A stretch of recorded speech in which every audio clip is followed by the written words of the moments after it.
Good evening, everyone, and welcome back to another exciting episode of Endocrine Talk Show. Throughout our past 19 episodes, we have delved deep into the fascinating field of endocrinology.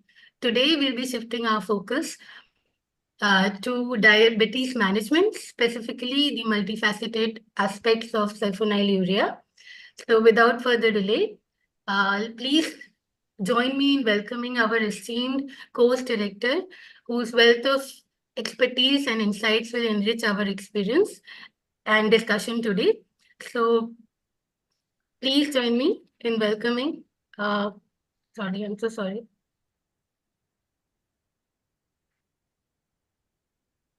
Our course director, Dr. Professor Subhankar Chaudhary, sir. Sir is senior endocrinologist from Kolkata. Sir is director, Department of Diabetes and Endocrinology, Medical Super Specialty Hospital, Kolkata, and former head, Department of Endocrinology, IP, GME, and R, and SSKM Hospital, Kolkata. Over to you, sir. Right. Dr. Kajal, could you also do the honors and introduce all the other participants this evening? Sure, sir. Sure, sir. I'll do it. Yes, yes.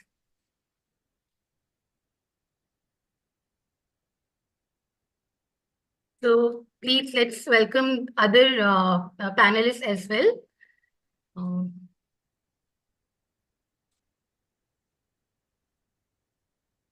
So we have with us Dr. Professor Rajiv, sir. Sir is HOD Endocrinology, Pushpagiri Medical College, Tiruvalla, Kerala. We also have with us Dr. Harmandeep. She is Senior Consultant Endocrinology Department, Medanta, the Medicity. Then we also have with us Dr. Jayashree Gopal. She is Director, Endo India, Chennai, Institute for Diabetes, Endocrine, Metabolic and Lifestyle Health. And we have with us Dr. Vivek Matthew, Sir is Consultant Endocrinologist in VPS Lakeshore Hospital, Kochi. So these are the list of panelists that we have today. So over to you, sir. Thank you very much. It's welcome to all of you to another episode of Endocrine Talk Show. And we try and make topics that would be of interest to the physician community, where endocrinologists would be in a position to help guide and improve treatment. And this evening, we have kept sulfonylurea as our focus. I do know that if you look at whatever market data, the sulfonylureas are degrowing, but they are still there. And we need to try and discuss amongst ourselves and come to a conclusion as to what should their place be. They have been faithful players in the field of diabetes management over so many years. And in fact, I have worked in the days when sulfonylureas and metformin, initially actually fenformin, were our only two sort of arrows in our armamentarium. And then, of course, other things came up. So the reason sulfonylureas, in fact, I do remember the time that sulfonylureas were gradually sort of being eased out when the DPP4 inhibitors were coming in. And then a big sort of a bad name was given to sulfonylureas because they cause damage. They are toxic to the beta cells. They cause hypoglycemias, they cause weight gain, and they are bad for the cardiovascular system. So let's see and try and understand how much of that is true and what should be the place of sulfonylureas in our day-to-day diabetes management. So I'm sure, all of you, the panelists this evening, Dr. Vivek, Dr. Jayashree, Dr. Harmandeep, and also Dr. Rajiv, who will be joining us soon, are very well established. And I hope you don't mind that if I put some questions, any question to anyone. But the evening, of course, is for the participants, and I would encourage them to put in their questions, and we shall try and answer as many of them as possible. So I haven't seen any question in the chat box yet. That gives me an opportunity to open. And so we know the sulfonylurea that I was talking about that I grew up with initially was chlorpropamide and then glibenclamide, and they are glibenclamide possibly still available, though not used. I'm sure. Does any one of you, any of the three who are right now available, do you use glibenclamide? Yeah. Okay. So we understand that there is some difference between the older generation sulfonylureas like glibenclamide, chlorpropamide before that. And in fact, not too many years back, even now maybe, I think Singapore has rastinon or tolbutamide still available and is being used. I do not know exactly right now in 2024 whether they're still used. So those were the older generation sulfonylureas, and now we have newer generation sulfonylureas. So do you think there is a major difference between the older and newer, and that we may not, should not extrapolate from whatever we think about sulfonylureas from the older generation ones? So who would like to take that up? So what are the differences between the older and the newer generation sulfonylureas? Would anyone like to take that up? Vivek, would you like to take that up? Yeah, sure, why not? So, so I think you're from the Talbot, so you use tolbutamide and chlorpropamide. I think you used chlorpropamide. I know you used it. I think the oldest I would have used was probably be glibenclamide. So that's the oldest I would have used. So as to the previous question, I think we there is a patient with neonatal diabetes. I'm still using glibenclamide for that patient. That is the only patient I'm using glibenclamide for. And I also, for many of the other patients whom somebody is used glibenclamide and they're doing fairly well with it, I do not try to change. I just continue the same unless there is a major issue like hyperglycemia. Now, coming to the question per se, regarding the huge difference whether between the previous generation sulfonylureas and the current generation sulfonylurea, I think for me, from the practical point of view, the most important difference is from the hyperglycemia.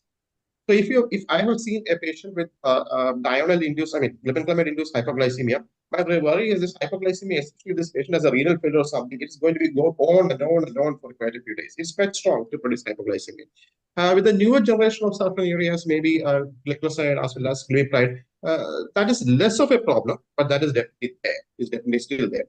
The second effect that is purported is regarding the efficacy. I mean, broadly speaking, I do not think there is a huge issue with respect to efficacy. Most of them are equally efficacious depending upon the dose that you use.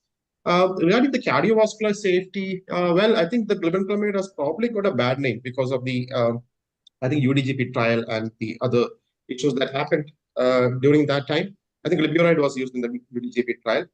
So because of that, probably there was an increase in the cardiovascular events and the way they bind to the SUR1 and SUR2 receptors and preventing the myocardial preconditioning. The newer generation sulfonylureas are not supposed to do that. So broadly speaking, I think these are the main differences that I can just put forward offhand.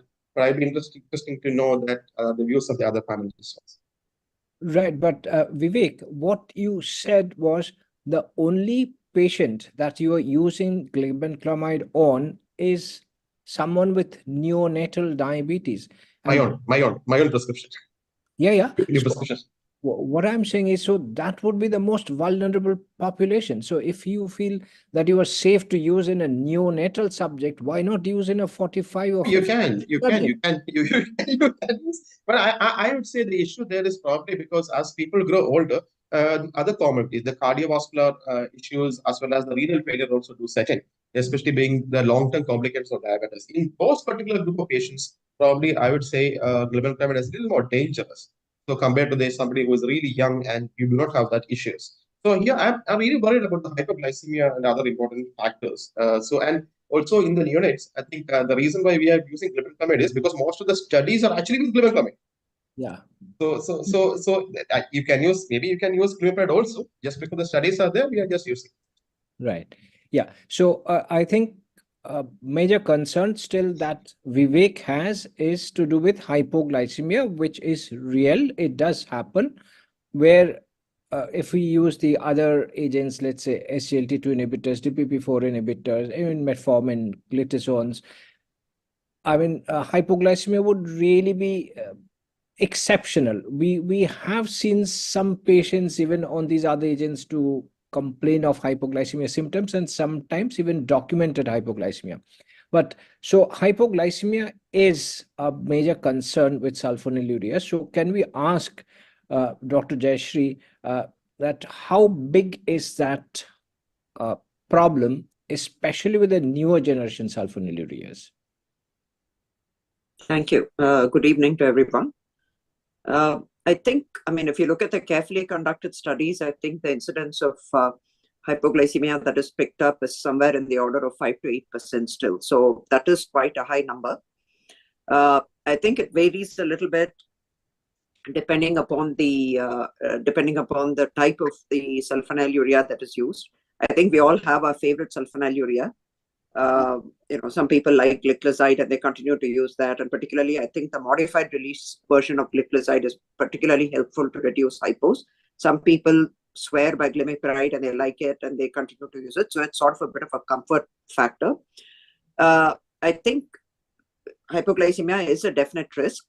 There are, I think, identifiers that would tell you who is at more risk of a hypoglycemia. So, for example, someone who's had diabetes for a long time and whom probably the beta cell reserve is less, an older person.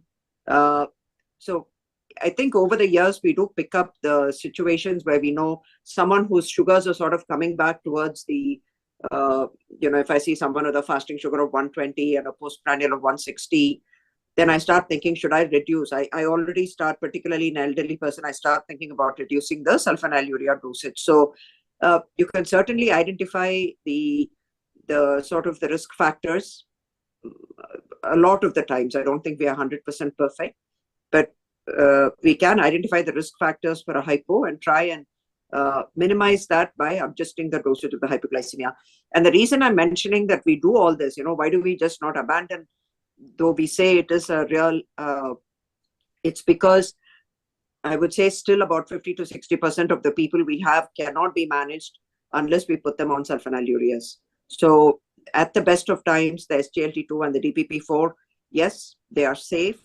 Yes, they are cardioprotective and all of that, but you don't achieve the glycemic control that you would with a sulfonylurea. So we are still using it, and I think we are continuing to learn how to use it in a manner that reduces the incidence of hypoglycemia for people. Right. So hypoglycemia is there, but Vivek was mentioning about severe hypoglycemia with seen severe hypoglycemia that needed hospitalization or that persisted for long with any of these newer sulfonylureas? Certainly the newer generation, particularly the gliclazide and glimepiride, have much lower incidence compared to the relatively older generation sulfonamide. So it is in the order of, I think if it was something like 25% maybe with glibenclamide, like I said, somewhere around 5 to 8% of what the newer studies are showing with the newer sulfonylurea. So risk is much less. Yeah, but all said and done, it's absolutely everyone agrees that the risk is there. And though we may say that this was not a severe hypoglycemia, but from the patient's perspective, quite often this is a very unpleasant sort of experience, and especially in elderly subjects. Though we are happy once the glucose comes back above 100, 120, 130, but the patient sometimes continues to feel unwell after an attack, especially of a severe hypoglycemia, for an entire day. So definitely we should try and use agents which cause less hypoglycemia, low risk, and of course also counsel these patients wherever we're using these agents which could cause hypoglycemia. The other issue which I do remember, because I remember the times that the the DPP4 inhibitors were coming into our country, especially with sitagliptin. The other bad name that sulfonylureas got were that they cause beta cell exhaustion. They are bad for the beta cells, and so you should not be using these agents. So, Dr. Harmandeep, what are your thoughts on it? Yes, sir. So this beta cell preservation and beta cell loss, which is already happening, basically, that is the natural history of diabetes. Like have already lost 50% when you actually get frank diabetes. But that keeps on happening. That's why most of the molecules, they lose their effect over time. So the bad name, yeah, which sulfonylureas, although they were fantastic drugs to achieve such a nice glycemic control, and all the trials, UKPDS and advanced, which has shown so many benefits, that went in vain actually. And these DPP-4 inhibitors, they came with a bang actually, and they gave a hope that maybe beta cells, they can be preserved, or maybe they can be revived. So initially there were like hopes regarding that also, because animal studies, they were quite in favor of that, but that could not be reproduced actually in human studies. And if you see, like after that, so many studies, they came, clinical studies where beta cell function was assessed after different molecules. It was compared with metformin, DPP-4 inhibitors, and they were compared with sulfonylureas as well. And then there was a very nice study actually, which compared both of these with sulfonylurea actually. So initially, if you see all these studies which were happening in DPP-4 inhibitors, they could not see any significant evidence that there was preservation actual of beta cell function after 1 year or 2 years. But this one study which actually compared it with sulfonylurea, and sulfonylurea here used was glibenclamide basically. So in that study, what they have seen is that after 6 months of use, actually the beta cell function was better in glibenclamide rather than other two molecules, metformin and sitagliptin basically. So that debate has always been there, and this will continue even with GLP-1 agonists and DPP-4 and sulfonylureas. But there is no definite proof, I would say, to suggest that there is actual like lesser decline with DPP-4 inhibitors. Harmandeep, may I point out that the issue is not at 6 months, because we all know. It is, yeah, long term. Yeah, so what is Yes. that So maybe if 4 we see years? the clinical studies like regarding the HbA1c and glycemic control basically. So like we have all the studies when there was good review actually, all the studies put together, like from initially the adopt and the proactive and the CVOTs. So all put together when the trends were seen. And the first fantastic thing about sulfonylureas is that the control, it comes very fast. So there is sharp decline in HbA1c. And if we see over the years, now if we see with monotherapy, the loss of control, like when the 50% patients will lose control. So that happens within 3 to 4 years with sulfonylurea. And similar is with DPP-4 and GLP-1. But metformin, it is little longer. So what studies have shown from a meta-analysis that it is around 5 to 6 years, and the best performance have been like glitazones and maybe SGLT2 inhibitors. But if we see the combination therapy, now we have that verified trial and even in advanced trial. So these fixed dose combinations with sulfonylurea and with DPP-4 inhibitors, even after 5 to 6 years, so more than 50% patients, they were in good control, basically. Right, yeah. So probably even on that count, that sulfonylureas damage the beta cells probably is exaggerated. It's not. Some risk is there, yeah, but it has been exaggerated. Yeah. Yeah. So now we have a few quite important questions in the chat box. So Dr. Dhamle asks, do you see any adverse impact of asymptomatic hypoglycemia, which we often miss, on cardiovascular outcomes? So that's a very important practical issue. So Vivek, what do you think? Please unmute yourself. Unmute yourself. But the question has been very specific. I mean, do you see any asymptomatic hypoglycemia and whether they have any impact on the cardiovascular system? Now, I really do not know. I cannot quote any studies to give you that answer. But then let us take a look at what happens with the hyperglycemia. Now, let us say somebody has a hyperglycemia. So then immediately what does happen to these people is that there is a QT prolongation that occurs. The QT prolongation sets the stage for an arrhythmia. And these people also can have, let us say, coagulation abnormalities, and they can set the stage for an ischemia. And many times in diabetics, especially in type 1 diabetics, there is something known as a dead in bed syndrome. So Sorry? dead Yeah. in bed, dead in bed syndrome.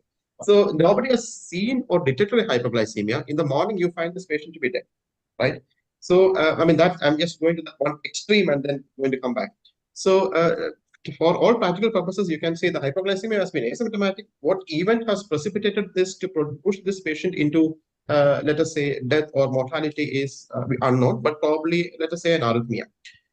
So, if you look at mortality-wise itself, even with a mild hypoglycemia, I'm not going to say asymptomatic, even with mild hypoglycemia, the studies have found that the mortality rate of the patients in the subsequent years can be increased from anywhere from 2 to 3%. Severe hypoglycemia, the impact on mortality has been anywhere up to 4 times higher.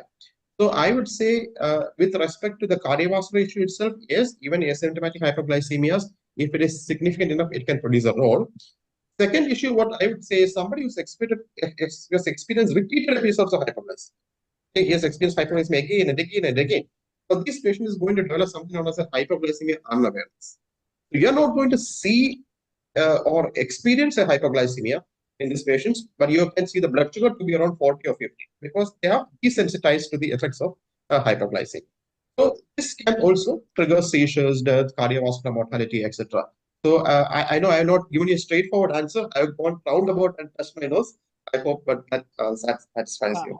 I fully appreciate the concerns about hypoglycemia that we have all got, apart from the very practical reason that the patient would unnecessarily ring me up at the middle of the night saying, I've got these symptoms, what shall I do, doctor? So you are much better off prescribing something that will not cause, very unlikely to cause the patient to get into such a situation.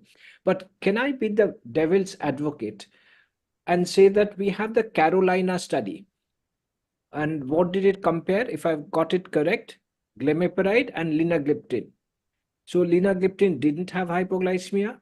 Glimepiride did have hypoglycemia. I think it was at least twofold or threefold higher risk of hypoglycemia. But what did you find about the cardiovascular events? They were the same. So does your concern about hypoglycemia causing cardiovascular events still hold good? Okay, sorry, Sarah's played a devil advocate here. So let me again go to the study a little bit. So that's you're right, because in actually this is one of those studies which has actually given us an answer saying that even if there could be a hypoglycemia, these patients, may not experience a significant cardiovascular event. The only one thing that I would say in about, I mean, maybe something like a limitation of a Carolina trial or something. 42%, I think 40 to 45, I mean, I cannot remember the exact number, that kind of patients had a cardiovascular, pre-existing cardiovascular disease. But one important thing that these patients did lack was, the patients who had a heart failure, the patients who had, let's say,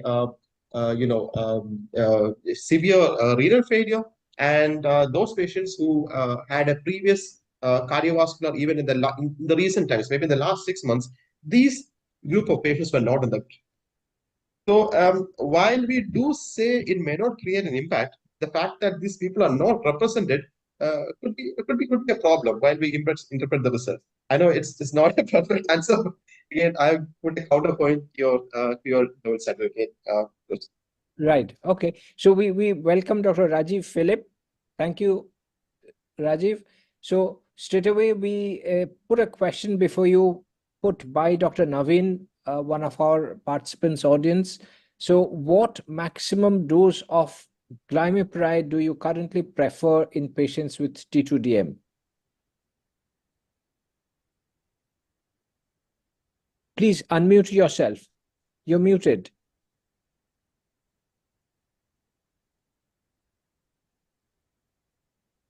You're still muted. Yeah, please. Sir, am I audible now, sir? Yes, Yes, yes, yes.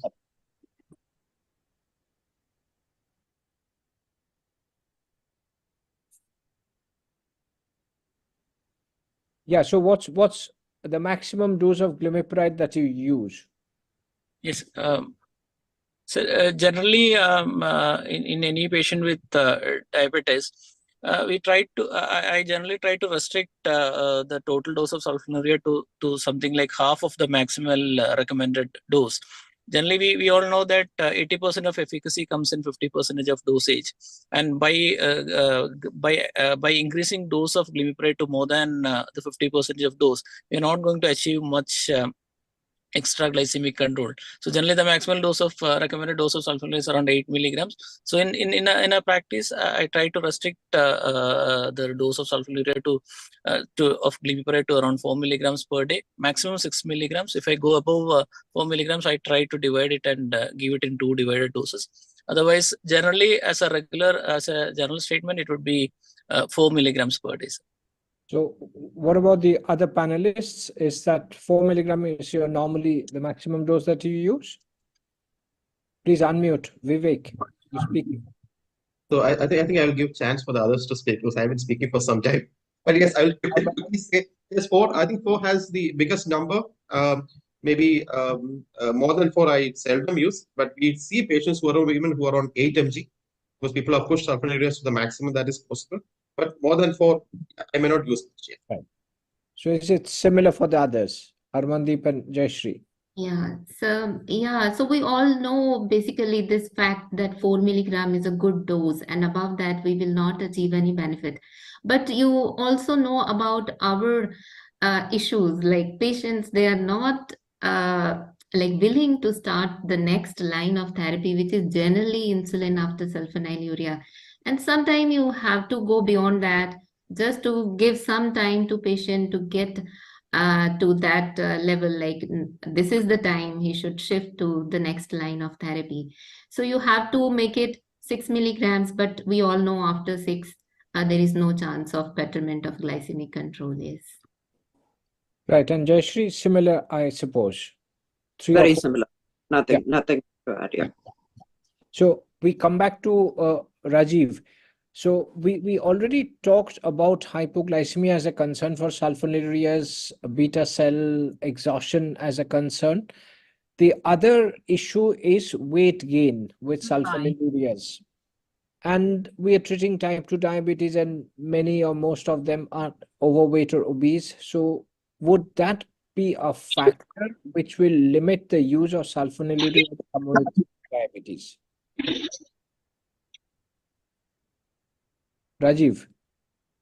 Yes, so can you repeat that question, sir? I lost connection between. Yeah, okay. So it's about weight gain with sulfonylureas. Do you see that as a major factor, impediment to the use of sulfonylureas in people with type 2 diabetes who are already overweight or obese? Sir, for that query, we probably realize that the amount of weight gain what we get with sulfonylureas, they are different for different sulfonylureas. Especially if we see data on the newer sulfonylureas, especially glycoside, the amount of weight gain which glycoside has is comparatively less.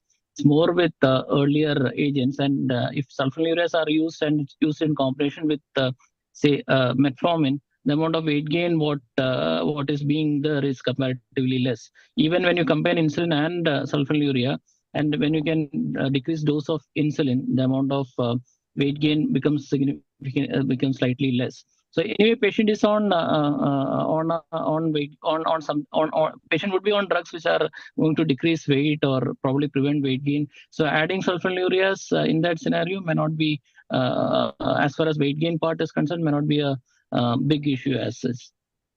And in specific terms, so how much of weight gain do you see with sulfonylurea use? Generally 2 to 3 kilos, probably nothing more than that. Not very significant. Okay, so Dr. Jayashree, so there's a question for you from Dr. Shyam. Do you see any advantage of FDC, fixed dose combination, containing sulfonylurea and voglibose in those without postprandial hyperglycemia. But do you use this combination? I mean, sulfonylurea, voglibose, and metformin combinations are there, I know, but are there specific sulfonylurea and voglibose combination? There's I don't know anything without metformin. repaglinide, voglibose is there, I do know. But anyway, so do you use this sort of triple drug combination? I actually do use it quite a bit. I think it's very helpful to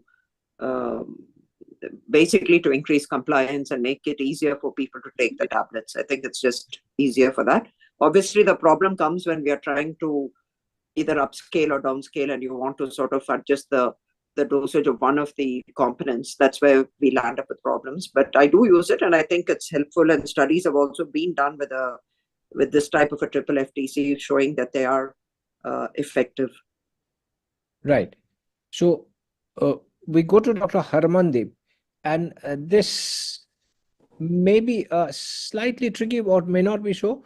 So we do know we have newer agents which have less adverse effects, potentially organ protection effects.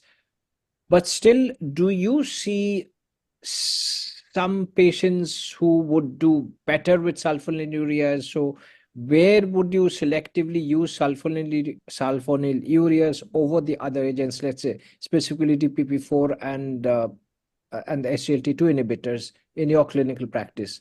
Are there any such patients? Yeah, I would say there are many situations where sulfonylurea becomes a drug of choice. And the very first clinical situation is when person is either first time coming with the hyperglycemia or well, first time detected with diabetes or with very high sugars, and who is not on medicine or who is just on lifestyle modification. So that is one scenario where if HbA1c is there around 9 or 10% or fasting sugar 200 or something like that. So where I would like to start on some potent agent, and here one choice is insulin. But many people, we know that they refuse insulin, and then the sulfonylurea becomes a drug of choice because it is the most potent drug available with the good response in shorter time interval. So that is one scenario where I would like to choose sulfonylurea over other compounds or with other combinations. And I think the second scenario would be like persons with little different kind of diabetes, like we talk about monogenic diabetes, MODY, and sometimes like cost becomes an issue and compliance, and it depends like what is the patient situation where you are doing your clinic. Sometimes in periphery, when you are doing the clinic where compliance and cost issues, they are very big. Sometimes we just want to start on a one little dose and just see on a like a smaller dose of sulfonylurea. On newer sulfonylurea, as we all know, that the chances of hypoglycemia are less. So to make compliance better and to make like little cost effective for the patient, sometimes we use this. And there are situations like where other drugs like DPP4 we are not using in pancreatitis. So there are situations then we will decline DPP4. And SGLT2 inhibitor, like in our country, we know we see patients with very high sugars and they already have genitourinary infections or vaginal mycosis and all. So then SGLT2 inhibitors, they are not the first choice at that time. And if you want to start on combination, sometimes sulfonylurea becomes your savior. So I Right. think there are a lot of situations, yeah. Okay. So relative higher glucose levels, HbA1c said, maybe not so obese individuals. And specifically if you have already some contraindications to the use of other agents. So, and especially if you're starting with sulfonylureas with a small dose, I'm sure the risks of hypoglycemia are significantly low. So I will come to Dr. Jayashree. So we have a question for you, a couple of questions, related questions from Dr. Sheikh Ali. So as we know, I'm reading verbatim, there is going to be absolute insulin deficiency in T2DM as time progresses. So should we still be considering the use of sulfonylureas in a patient who has T2DM last 10 to 12 years? And the other question was still, how many years of diabetes in a patient does sulfonylureas work? So that's actually a very interesting question. And I think one of the things is that our understanding of diabetes, type 2 diabetes, is a very heterogeneous disease. I think it's changing now. We all know that there is a subset of people with diabetes who only have an insulin secretory defect predominantly, who respond best and continue to respond over the years to sulfonylureas. And then you have the obese, insulin resistant, who would respond best to insulin sensitizers. So I think this heterogeneity of diabetes, and for us to understand how to pick up a particular subset of diabetes, rather than saying that all type 2s have a combination of, yes, insulin resistance and insulin secretory defect, which then progresses in all people. I think it's a little bit of I don't think it applies in all cases. That's what I would say. I think you have your answer. If, in spite of increasing doses, all the other panelists had mentioned 6 mg of glimepiride, and I agree. If you're going above 4 and you're not getting a good response with sulfonylurea, I think you can be fairly certain that the beta cell defect or the secretory, the insulin reserve is fairly low, and you would be thinking about using insulin earlier. I mean, provided you've used the other insulin sensitizers, other agents. So I still think they're useful agents. All said and done, I think it is helpful, like what Dr. Harmandeep said, in various situations, it is helpful to use. And in some people, if it continues to achieve glycemic control and we are able to use it safely, my position is, why not use it? I don't think the data, I have not been convinced, I would say, by the data that it causes burnout of the beta cells. I think that is a type of diabetes where they do burn out. I'm not quite sure, honestly, that the sulfonylureas are personally responsible for it. So I don't know about that. But I think this heterogeneity of the diabetes is what we are trying to grapple with and trying to understand. Maybe if we can pick up those clinical things earlier on, we should have a better handle on how to manage these people. I feel Dr. Jayashree has hit the nail on its head in identifying, in recognizing the heterogeneity of type 2 diabetes. And I must share with you that I have patients who are on a sulfonylurea for the last 20 years, 25 years, and still maintaining HbA1c of 6.5 to 7.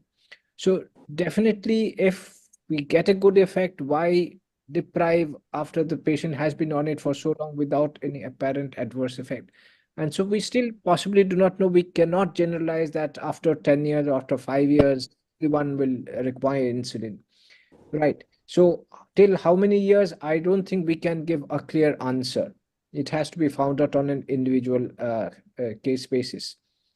And so, Dr. Rajiv, so one of the concerns has been with cardiovascular adverse effects of sulfonylurea. So if your patient, as many of our patients are still on sulfonylurea, so is there something specific that you do in order to monitor for cardiovascular risk, or is it the same for any patient with type 2 diabetes as you would monitor? If I want to initiate a patient on sulfonylurea in a patient who is already has a cardiovascular disease or is at a higher risk for cardiovascular disease, I would personally use a sulfonylurea which is at least considered as safe, as well as Carolina trial, which is glimepiride, or at least theoretically good in cardiovascular disease like glycoside. But definitely cardiovascular risk assessment, cardiovascular risk modulation part, it's not only the sugar control which matters. The other parameters like hypertension, lipids, and all those things needs to be addressed. If they are addressed properly, and if a modern sulfonylurea is used like glimepiride or glycoside, probably we can decide to use these sulfonylureas in patients with cardiovascular risk. I don't think that that's going to be a big concern. At least it should not be bothering, or should not stop at us from starting sulfonylureas for this group of patients. Right. Okay. And amongst the two modern sulfonylureas, amongst our panelists this evening, which one do you choose? Maybe I'll allow Vivek first. So, are you a glimepiride person or a glycoside person? Oh, I cannot, I cannot favor one over other. But then, if you look at most of my prescriptions, I think recently it has been glycoside rather than glimepiride. So, Right. So, what is it based on? So I think so. Probably, I maybe it's just because of the fact that you have an MR preparation with glycoside that is available, and then there has been a trial known as a guide trial. I think that is one of the first initial two trials which actually compared glycoside versus glimepiride. So it's interesting to see that if you look at the hyperglycemia incidence itself, the hypoglycemia incidence was at least 50% less with glycoside. But subsequently, if you look at the trials that have come, the evidence has not been that great. It's a mixed bag. But especially if you see an elderly patient who's got a cardiovascular risk, from the recent evidence, I generally give a preference over glycoside just because of the hypoglycemia incidence. The younger person, it doesn't matter. I mean, maybe the cost, availability, etc. I may use glycoside or glimepiride. But if you look at my overall prescriptions, I think glycoside has an edge. So glycoside, one was about the hypoglycemia, possibly less. But what you said about the MR or the slow release preparations, that to start with, it's an immediate release preparation, and all the studies that were done were not with an MR preparation. You're right, sir. You're right. You're perfectly right. But anyway, but what about the cardiovascular advantage? Do you think there's more meat to the evidence in favor of glycoside? Now, I do not think so. If you look at let's look at the why this cardiovascular risk itself has been reported. So it's probably because of this ischemic preconditioning that has been described.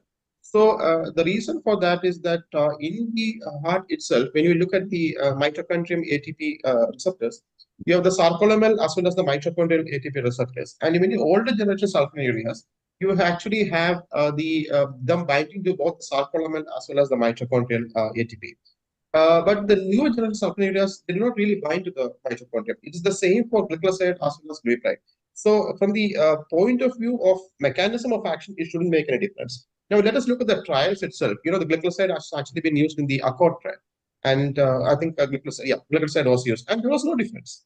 It was compared against glimepiride, right? The glimepiride, I think now we have an evidence with the carolina trial. There is no difference. So practical-wise, I don't think there is any differences.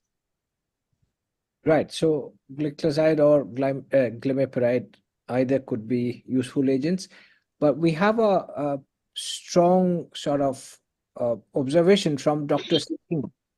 I hardly prefer SUs nowadays for long term. I generally prefer it for the initial period only for some cases. What is your opinion? This your could be Jayashree.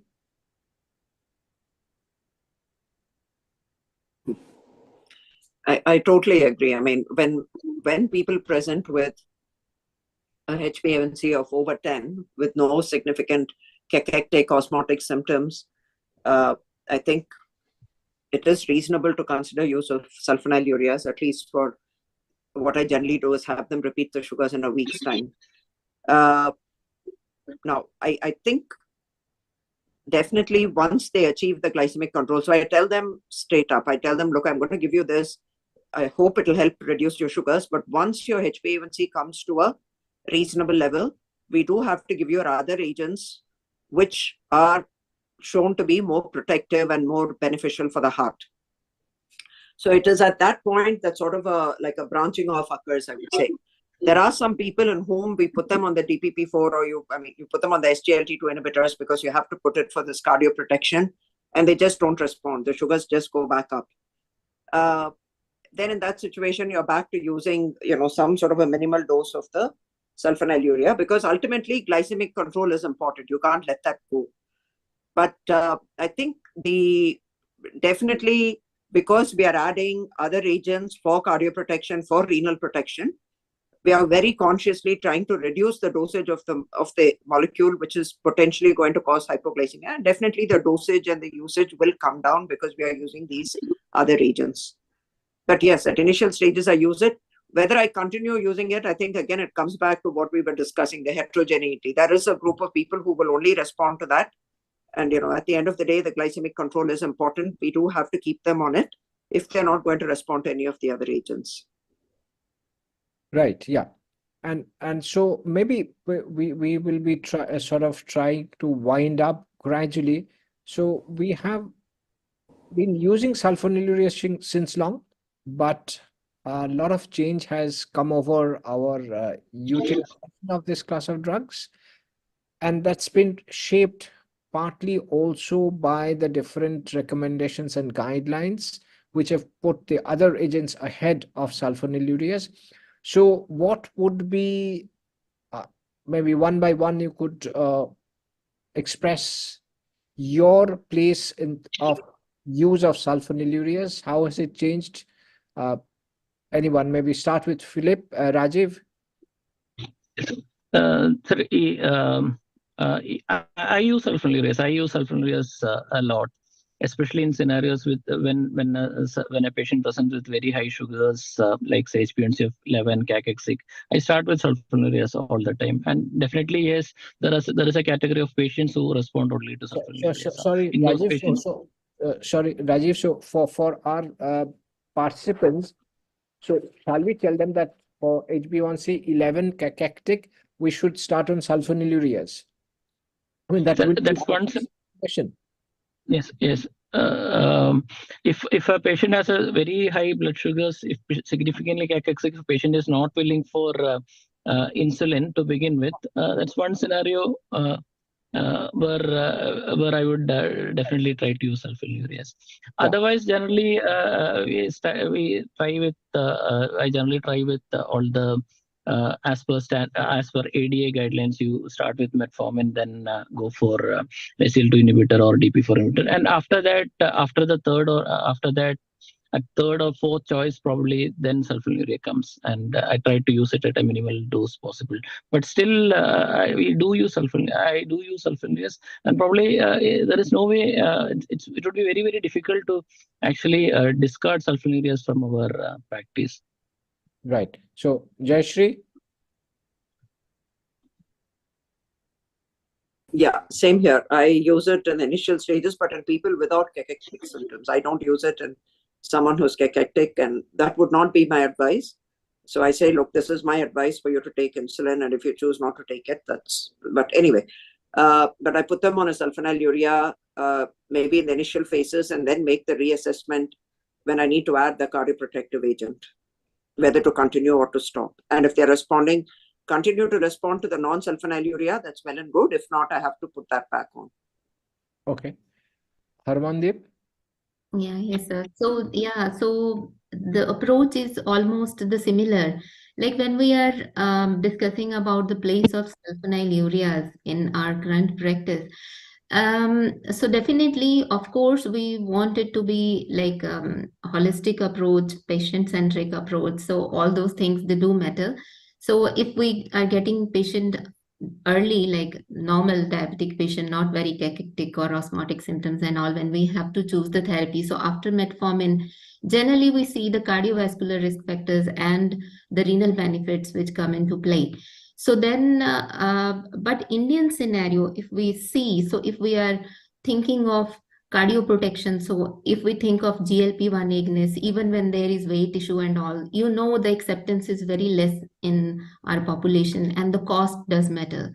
So the next choice comes to SGLT2 inhibitors. So we have all used SGLT2 inhibitors for a long duration of time, and we all agree that you cannot continue in all patients. So we do get a lot of issues with SGLT2 inhibitors, particularly when it is about the genitourinary infections, repeated UTIs. And in Indian scenario, we have seen some kind of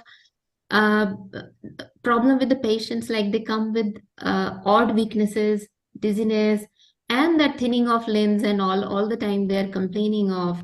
And you have to sometimes, like, they know why it is happening. So doctor, when you started this medication, after that I'm having all this.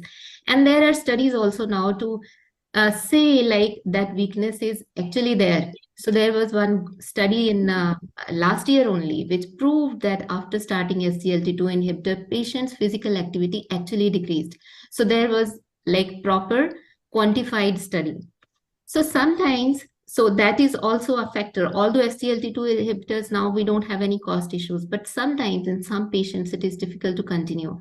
So then where do we land? So it is always sulfonylureas and DPP-4 inhibitors, although they are down the lane in the sequence of guidelines, but somehow they have proven to be good friends all the time. So there are different scenarios. We always see the patient benefit first, and then all the adverse effects he's getting, and then choose the therapy. So all the time, like we are doing that. Yeah. Vivek, anything else? So here, Yeah. so I think the sulfonylureas as such, I think they have stood the test of time. There was a lot of storm. They weathered a lot of storm. They jumped a lot of hurdles, and they're still there. I just realized that that glyphosate is older than me, and glimepiride is as old as my medical career. So these guys are there, and they're still going strong. So if you actually look at where exactly is the place of sulfonylurea, so the first thing probably when I see a patient, I try to assess the cardiovascular risk and whether I try to see whether this patient's cardiovascular risk can be minimized. Maybe they have a microalbuminuria, they have a heart failure, but that can be minimized with any of those drugs that can be used, like this GLP inhibitor or GLP-1 agonist. The patient is not suitable, or there is no cardiovascular risk, then I'll go for a metformin and a sulfonylurea. Definitely. And these guys have been there. Maybe you can say over the period of years, sulfonylureas may have been pushed down from the second line to third line in some group of patients. And also, that's a specific question. What will you do for a patient who is experiencing more than 11? Generally, it is insulin, but if those patients who refuse insulin, what will you do? In them, you can give a triple drug combination, one of which can be sulfonylurea. So that's not an issue. Thank you. Yeah. So I would just like to add. So all of you have definitely mentioned that maybe initial, if glucose levels are very high, then you start with sulfonylurea. I would also say, I mean, it would have been implicit in what you all said that maybe in my practice also it's going down, maybe less of first line, but after you've used metformin and DPP4 and SGLT2, still you need to have the glucoses under control, and most of our patients do not agree to take insulin. I think later down in the course of the disease also I've been using sulfonylurea. The efficacy is less, of course, compared to if you used first treatment, but still there is a place, and it does still work even maybe after 10 years of the disease. It does work. So they are there to be used properly. They do have their baggage of problems, but I think we, with our experience, have used it for long, and I think we can use it fairly safely for most of our patients. We need, of course, compared to a DPP4 inhibitor, you need to spend that extra 30 seconds or 45 seconds. If you are prescribing a sulfonylurea, you have to discuss about hypoglycemia at least. Maybe not cardiovascular events, not weight gain also. So, and we can't leave one question unanswered. That's in the chat box. Dr. Chawra, is there any single drug from sulfonylureas which can be used till DKD stage 5? Anyone wishes to take that up? So people have used glyphosate as well as glimepiride in CKD stage 5. There's no absolute contraindication, although you have to realize that the chance of hypoglycemia becomes higher. Yeah, and again, Glipizide, yeah. Yeah, and sulfonylureas per se are not toxic to the kidneys, but only in presence of renal failure, the risks of hypoglycemia increases. So if we can guard against that, they may be used, and glycoside would possibly score a little bit over glimepiride in that context because it has got dual route of excretion, not only the kidneys but also through the liver. So with these, I think I would like to thank all our participants this evening who put in interesting probing questions to our panelists, and of course to all our panelists, Dr. Vivek, Dr. Harmandeep, Dr. Rajiv, Dr. Jayashree for their insightful comments. So we would continue to gain from these sort of interactions, and we've been doing this for last so many,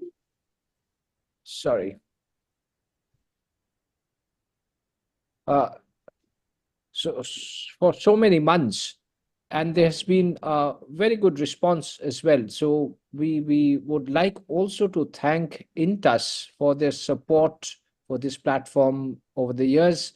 And over now to the organizers, to the final comments. And do you have any numbers as to how many logged in this evening? So today we were attended. This program was attended by close to 1,200 doctors. That's great. That's great. Speaks So, volumes for yes. our panelists this evening. Thank you very much once again, all the panelists. Yeah, over to you, Mr. Anand. Yeah, thank you, sir. Thank you very much for another wonderful episode of this Endocrine Talk Show. That was number 20th, I believe, as you rightly said. Over the months, we have been shaping up under your kind guidance this program into a very interesting one, and that has been mostly liked by the physician. It is always a pleasure to attend to that. So thank you very much, sir.